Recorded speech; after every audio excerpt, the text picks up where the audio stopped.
His name used to be Mickey Featherstone, but that's not the one he's using now. Who he is now and where he lives is a secret from everyone except the federal marshals who look after it. What separates Mickey Featherstone from the thousands of other government informers living new lives in the Witness Protection Program is that he's not your run-of-the-mill criminal.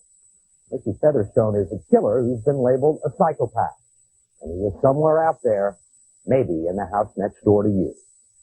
Besides all the killings nowadays, hundreds of fights, not just fights where I stomp people out, beat their heads in. I know one guy, I beat him so bad his eye came out.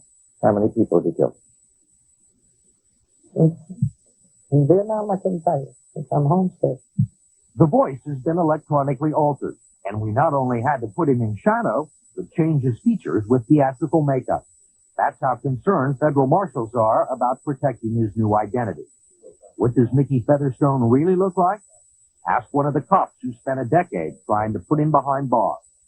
Sunday morning, woke up in a choir loft. Mickey Featherstone's in that choir. Looks like the choir boy. Looks like the choir boy. The stone killer who looks like the choir boy. Joe Coffey was detective in charge of organized crime for the New York City Police Department when he first ran across Mickey Featherstone. The place was Hell's Kitchen, a tough working-class neighborhood of tenements and saloons. The streets were ruled by Irish gangsters called the Westie, who took their cues from old Jimmy Cagney movies and were known as the most violent gang in New York. How did Mickey Featherstone fit into all of this? Well, Mickey Featherstone was the muscle, the intimidator. He was the one, like, if you have a vicious dog and you don't want anybody on your property, you cut the dog loose. That was Mickey Featherstone. He was the vicious dog. You think he's crazy? Absolutely. Mentally ill? Absolutely. Over the years, a lot of psychiatrists have agreed with that assessment.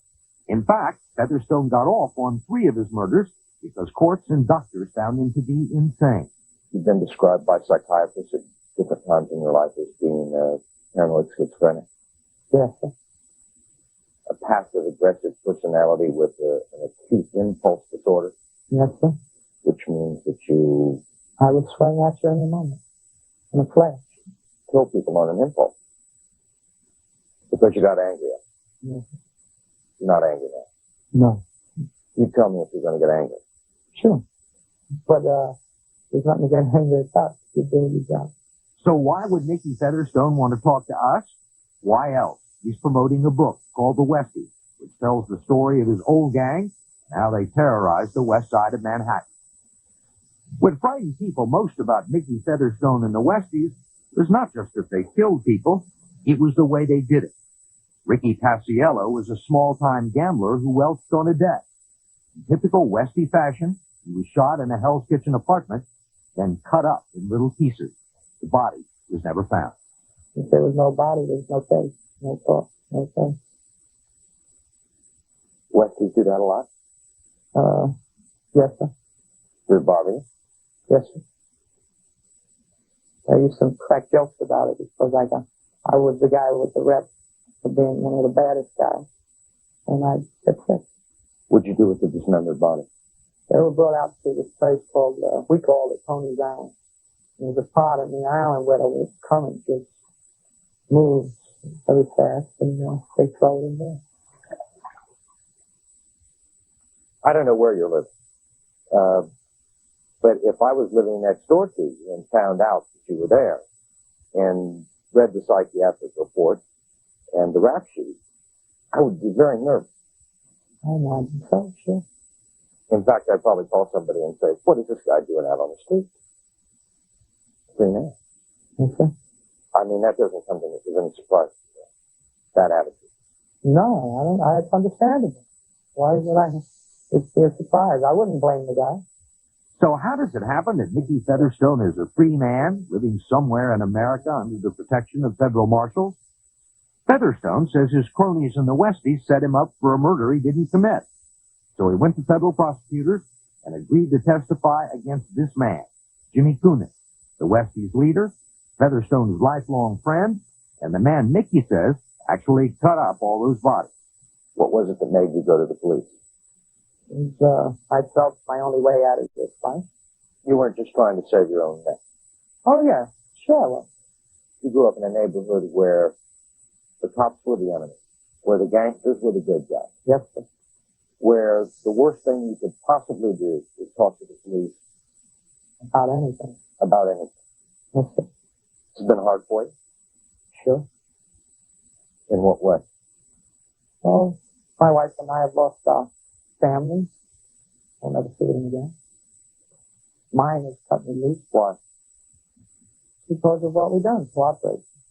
We were raised, you don't do this, and we are doing it. It was all right if you were a murderer and an extortionist, a hitman, but they cut you off when It confuses you started me. cooperating with the police. It confuses me too, with my family. When I was a bad guy, they badmouthed me. Now that I'm supposedly with the good guys, they don't even want to know me. Jimmy Coonan, based on Mickey Featherstone's testimony, now resides in Leavenworth Prison, serving a 75-year sentence on federal racketeering charges. The jury that convicted him expected the same thing to happen to Mickey. They'd been told he'd entered a plea of guilty to similar charges and was facing 20 years in prison. But in the end, after the jury had gone home, Mickey didn't get 20 years. He didn't get 20 days. He didn't even get 20 minutes. Federal Judge Robert Sweet, after hearing reports from a psychiatrist and federal authorities involved in the case, said he believed Mickey Featherstone was a changed man. The sentence was probation, an outrage to Jerry Shargell, who was Jimmy Coonan's defense lawyer. Jimmy Coonan, for similar conduct in which he was convicted, was sentenced to a prison term of 75 years. And according to the government's view, they were in pari delicto. In the government's view, they were birds of a feather. That's what the government said. One bird gets 75 years and another gets probation. It's unconscionable. Shargell, an experienced New York criminal lawyer, says prosecutors will make deals with anyone willing to say exactly what they want to hear on the witness stand. The danger of this is that the message will go forward to courtrooms, to prison cells throughout this country, that no matter what you've done, no matter who you've killed, no matter what law you violated, shake hands with the government and you can walk out free. It's a very dangerous message. We asked former U.S. Attorney Rudolph Giuliani, the judge, and all of the prosecutors involved with the case for interviews, but none of them would go on camera to defend their deeds. We, unfortunately, in the law enforcement area and the prosecutorial area, have to shake hands with the devil once in a while. The end justifies the means. Now, if Featherstone doesn't cooperate, we, as a community in law enforcement, don't get Jimmy Coonan. So, was it worth it? Yes. Absolutely. Even if Mickey Featherstone is living out there a free man, and even if maybe someday he kills somebody else. That's another matter. I separate the two. That guy should be in. Give him a color television set. Let him live in a cell that's carpeted. But don't put him on the street. In fact, not even federal marshals with a witness protection program wanted Mickey out on the streets. They thought he was too dangerous, belonged in an institution. They finally agreed to take him on the condition he received psychiatric treatment. After I was sentenced, the judge wanted me to see a psychiatrist. I'd seen him for several months when I first went home, about 6 or 7 months on a regular basis.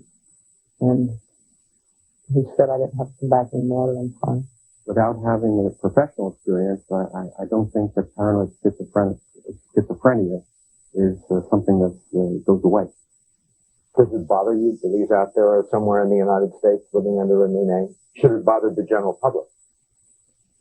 If the general public knew, and by this program, I guess the general public will know what Mickey Featherstone has done, I wouldn't want to be the guy fighting Mickey Featherstone for a parking space.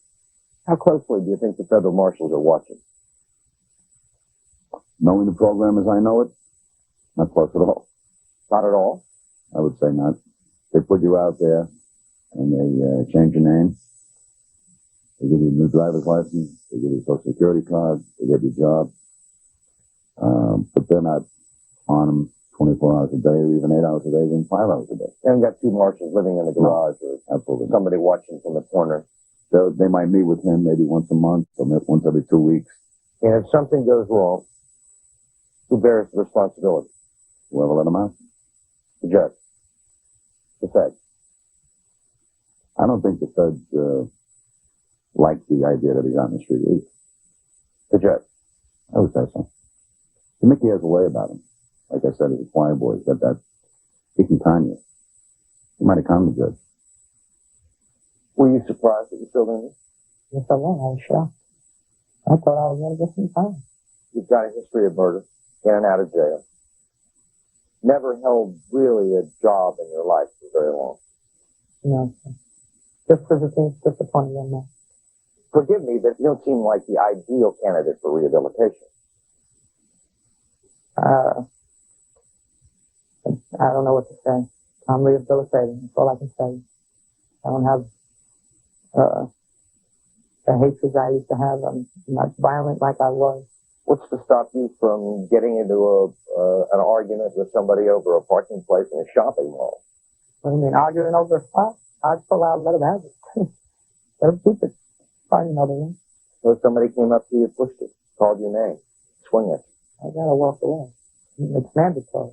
I don't want no more trouble in my life. Some people thought I wouldn't last a couple of months out there. I've been home for 18 months, living a good, clean, decent life, and I'm not seeing violent guy that I was in the past. Hope so. I hope so for the people in the community he's living in now. What do you think the chances are that there's going to be a happy ending here, that Mickey Featherstone is going to become a productive member of society? What are the odds? 100 to 1.